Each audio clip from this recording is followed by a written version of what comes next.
We will now continue this session with virtual reality and Steam. Please welcome Joe Ludwig from Valve.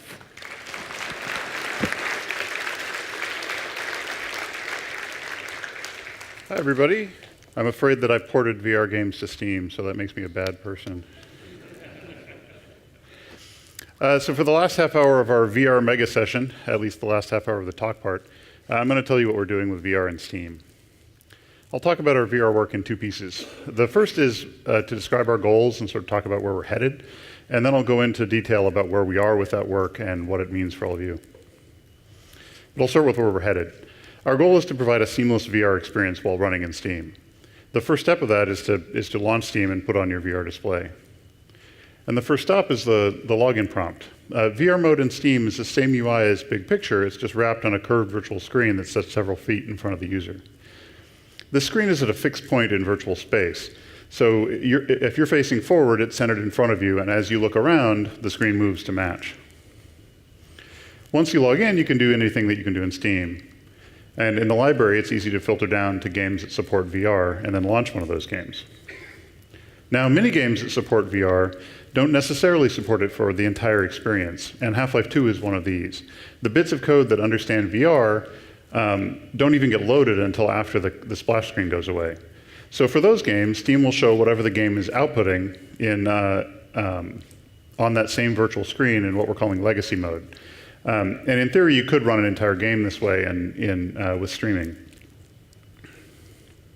As Half-Life 2 works today, the game starts up in desktop mode and has a button, which I'm told is also bad, that switches you to VR mode. But we can do better than that.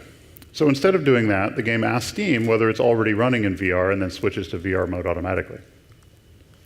From there, it's a game that's already out there, that most of you have probably already played. If you haven't, check it out, because fighting manhacks and playing catch with dog are totally different experiences in VR than they are when you do the same things on the screen. They're definitely worth trying. And while you're in there, you're likely to get chat messages from your friends, which would cause you to bring up the overlay. The Steam overlay appears on that same sort of curved virtual screen in front of you, and all of the features of the overlay work in VR mode. In other words, our goal is to make VR a first-class platform feature on Steam and to provide users with the best possible experience in the process. So if that's what we're shooting for, what is actually finished? You may have noticed that every image I've shown you up to this point is a mock-up. That's not necessarily an indication of what works and what doesn't. It's just that when you take a VR image with the distortion turned on and rendered in stereo and then you put it on a slide, it's kind of hard to tell what's going on. So this is Steam Big Picture running in VR mode. The basics are all working, but there is still some work to do. And here's the Steam overlay running in VR mode on top of Half-Life 2. A beta version of both of these shipped in the Steam client beta that started on Monday. They're not entirely where we want them to be. For instance, Big Picture, the VR mode for Steam itself only runs on Windows. But we would appreciate your thoughts. So just run Steam with -VR on the command line to try them out. Even more important than either of those is that the Steamworks example game, Space War, also runs in VR now. So if you're looking for an example of how to use anything that I'm going to talk about, this is a good place to look. So now that you know what we want to accomplish, let's talk about what exists today and what you can do with it. That same client beta from earlier this week includes a new Steamworks call that the game can make to determine if Steam is running in VR mode. So if your game is anything like our games and supports a user-switchable mode, then you should make this call and automatically switch to VR. That's an important part of providing a seamless experience. There will be a Steamworks SDK update coming out in a few weeks that contains, this method and everything else that I'm about to talk about. And in this case, just look on the iSteam utils interface for the is Steam running in VR method. The other thing that makes all of this work is the Steamworks VR API. This is a new addition to the Steam platform that we've written to expand on the services that are provided by the Oculus SDK and by other hardware-specific APIs. The Oculus SDK as it exists today is essentially a device driver. It allows one process to talk to one piece of hardware and provides all of the services required to make that work. The Steamworks VR API expands on those capabilities by adding platform-level features that apply to all hardware device drivers. We decided to build this API because we felt like we could help VR emerge more quickly by addressing a couple of issues. We aren't shipping our own hardware, but by providing software that's used by all of you, that's something that we have some experience with. So that's where we've put our energy. The first of those issues is making your game continue to work well in VR months or years from now. And that includes both support for new hardware and software updates. The second issue that we're addressing with the Steamworks VR API is that unlike every hardware-specific API we've encountered, it allows multiple apps to talk to a single piece of hardware at the same time. But I'll start with future-proofing. If you don't have a team providing ongoing support for your game, this is very important. Your game will need support for new pieces of hardware and new drivers and that sort of thing to keep your customers happy. And we're happy to provide that. Even if you do have a live team, though, you don't necessarily want to have your live team worrying about new VR stuff. You want to focus on your game, and so this can help you there. The biggest kind of future-proofing that this Steamworks helps with is new VR hardware. These are some of the HMDs and tracking systems that we've been able to run our games on over the last year and a half. At the moment, none of these is consumer-ready, although the Oculus Rift is the closest by far.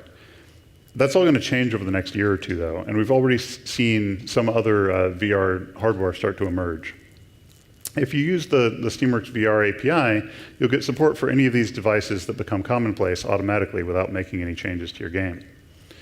Of course, it's also likely that eventually new hardware will include new features that aren't in the API yet, and when that happens, we'll rev the API so that new games will get access to those features, while older games will continue to work without modification, just like they do with existing Steamworks features. Even without new hardware, though, there are still reasons to write to the Steamworks API instead of directly to a hardware vendor's API, and that's software updates. All sorts of features can be unlocked in a piece of hardware without just by upgrading its driver. Unfortunately, moving to a new driver for the Rift currently means relinking your game against a new version of a static library. But even if the API were in a DLL, the interfaces aren't versioned or backward compatible, so it wouldn't be possible to swap that DLL out with a new one without rebuilding the game. When you use the Steamworks VR API, we can update the implementation under your game without requiring you to ship your game again. But there's another more immediate reason to prefer the Steamworks API, and it's often the case that multiple apps need access to the hardware at the same time. This is a common problem with hardware devices. For a bunch of devices, like keyboards and mice and monitors, the operating system just abstracts away the whole thing and provides an abstract API to the software. And for video cards, it's the job of OpenGL or DirectX to manage access to those devices. The Steamworks VR API fills the same niche for VR hardware that OpenGL does for video cards. Part of what it does is allow any number of VR apps to get display geometry and head tracking data from a single head-mounted display. There's nothing magical here, it's just a little IPC communication. But asking every game or every hardware vendor to provide this service is not realistic. And thanks to the Steamworks VR API, when you run Steam in VR mode, which you can do as of Monday, the game that you launch in VR mode can actually connect to the hardware instead of just failing to init the vendor-specific APIs. So how does this actually work? I'm going to go through this quickly. And I'm assuming that you've interacted with Rift SDK or some other piece of VR hardware. But if not, your best bet is probably to look at the Steamworks example to see how to build a VR app in the first place. So let's start with the first call that you're likely to make, which tells you where to put your window. By the way, all of this is in the Steamworks documentation, so don't worry about writing any of it down. I'm just going to buzz through the functions in the API quickly so that you can ask questions while we're still here at Dev Days. If you run into any problems hooking any of this up, please contact your Steam technical contact or shoot me an email, and my email address is on the last slide. Get window bounds returns exactly that. X and Y are desktop coordinates, width and height are the width and height of the display. These are the same values that you would see in the screen resolution control panel on Windows or in display options on Linux. Get display bounds is just a way to get them programmatically in a cross-platform way. Next up is get eye output viewport. This is the area in the window that you'll need to draw into for each eye. This is the first of a few calls that include an API type parameter. This is either DirectX or OpenGL, and all it does is transform the numbers that you get back into the right coordinate system for that API. For some displays, you could just divide the display in half horizontally and assume that the left half is the left eye and the right half is the right eye. And that may work today, but there's no guarantee that the two eyes will be arranged that way in the frame buffer for every future hardware device. So you're better off just making a quick call to get the bounds for each eye. And this is what they would look like on the Rift. You'll also need to fetch the projection matrix that's used for each eye. This will be an off-center projection that's appropriate for whatever HMD is connected.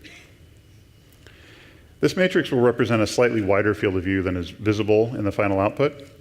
But rendering these extra pixels into your pre-distorted image maximizes the field of view that you show for the user.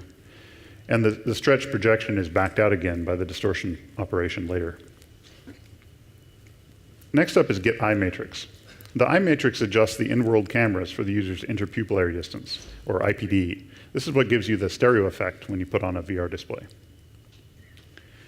The API knows what the user's IPD is, so all you have to do is fetch the matrix and then multiply it in between your view and projection matrices.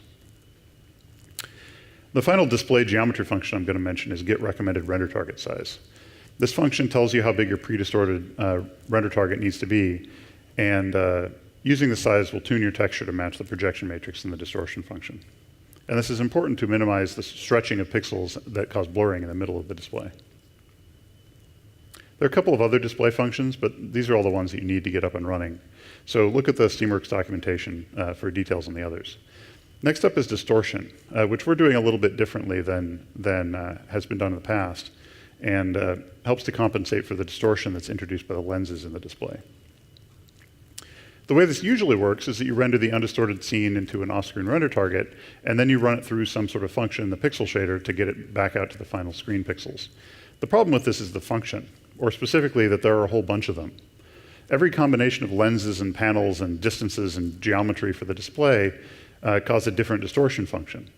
Many of these are radial, so they're related to the distance that the pixel is from the center of the lens, but even that's not universal.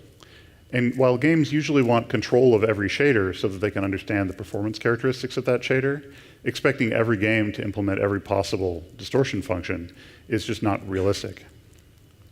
So what we're doing instead is that we compute the distortion values once at startup and then use a lookup texture in the actual shader. This keeps the shader itself very simple and doesn't require any game-side changes to add a new function. The compute distortion function just returns the distortion values to the game. So you just call it a loop to populate your texture. What we found is a 128 by 128 texture is plenty, although you will want at least 16 bits per channel in that texture. And you can find a working example of this in the Steamworks example or in the source SDK. The last area covered by the Steamworks VR API is head tracking, and there are a couple of functions involved in this. The first one is get world from head pose. This function takes a number of seconds into the future to predict motion, which is an important part of why the tracking in our demo looks so solid, that we predict where your head is going to be and account for some of the latency that way. Note that this pose is a 3x4 translation rotation matrix. Including translation support in your game is a key part of future-proofing. While the DK1 doesn't have translation support, they started showing off Crystal Cove last week at CES, and it does, and we expect every significant VR display going forward to have translation support. This returns the head pose, which is a point centered between the user's eyes in a right-handed coordinate system with negative Z facing forward, positive Y facing up, and positive X to the right. Now, I mentioned that this pose includes position, but I didn't really get into why that's important. I mean, it's important for the totally mundane reason that it is it reduces one cause that could make you sick, but other than that, I mean. There's an entire class of game that's enabled by translation that doesn't work on a display that has rotation-only tracking. Any game where the object of gameplay is something that's sitting in front of you and that the player will orbit around is something that needs location to know where it needs to know where the player's head is to know what to draw. A rotation-only system can't tell the difference between a head track like this and turning your head like this. So you have to have position to be able to draw the right thing. An example of that would be something like a virtual Jenga game where the stack of blocks is sitting in front of you and you move your head over here to see the left side of the blocks. We think that there are a bunch of possibilities for this kind of game, and once this tracking becomes commonplace, we'll start to see a lot of examples. The other tracking function your game will likely use is zero tracker. This sets the user's current position and yaw rotation as the origin of every future pose returned by the API. This is important for games that are applying head tracking information on top of some sort of in-world player position. If you never call zero tracker, then all poses will be in whatever tracking space is, which is usually based on a camera or base station in the case of a positional tracking system, or possibly the center between the user's eyes in a rotation-only tracking system. The one thing that won't change with zeroing the tracker is that positive Y is always up. Zeroing the tracker affects yaw and position, but it doesn't affect pitch and roll. And it uses the internal sensors in the tracking system to determine which way is up. So I realize that was a lot to take in. If you want to learn more, check out the Steamworks example, check out the Steamworks documentation, or you can find me after this, ask questions during the Q&A session that we have up next, or send us an email. The last thing I want to talk about is what we're doing with VR in the store. In addition to the fact that you can now use the store in VR, we're also adding a VR support indicator that's similar to the controller support indicator. And that includes putting the game into a category for games that support VR. Checking the same box that you check in the Steamworks site to give you access to the Steamworks VR API sets this category for your game to make it easier for people to find the game. So when's all this going to be out in the world? Well, much of what I talked about is finished and is in the current Steam client beta. And that includes VR mode in Steam, at least on Windows, and VR mode in the overlay. Sometime in the next few weeks, we'll be releasing a new version of the Steamworks SDK that includes the rest of it. In the meantime, here's a link to the VR documentation on the Steamworks site, another link to the slides from my GDC talk from last year about our experience getting VR mode working in TF2, and then the third link here is to the Steam Community Hub for VR mode. That's where people are talking about VR mode in Steam. So we have a few minutes for questions on all of this, about 5 minutes it looks like, and then we'll take a break for 10 minutes and bring folks back up here for the Q&A. Hi, Joe. Hi. So if we've started with Unity and used the Oculus Unity plugin, what's the roadmap to getting to the Steamworks VR from there? So we have it up and running in Unity. We don't have anything we're ready to ship yet, but for Unity at least, and hopefully for other engines, it will be a pretty straightforward process. Most of the work of getting your game into VR should be easily transported between the two, because getting things rendering in stereo, getting your effects working, getting the UI working, that's the hard stuff, and none of that is any different between the two. Will the VR API work if the user is not using Steam, or will it only work with Steam? At the moment, it only works if the game is being launched from Steam. That's if you have a set of games that can't be Steamworks for whatever reason, then we could certainly talk about it. Thanks. Do you have any plans for supporting separate position tracking versus rotation tracking? So it gives you the matrix, so you can do whatever you need to with the translation and the rotation. If you have rotation only in the tracking system, it will actually provide you a position based on a head and neck model, but you could ignore the position and just use rotation if that's appropriate for whatever your game is. Thanks for coming, everybody.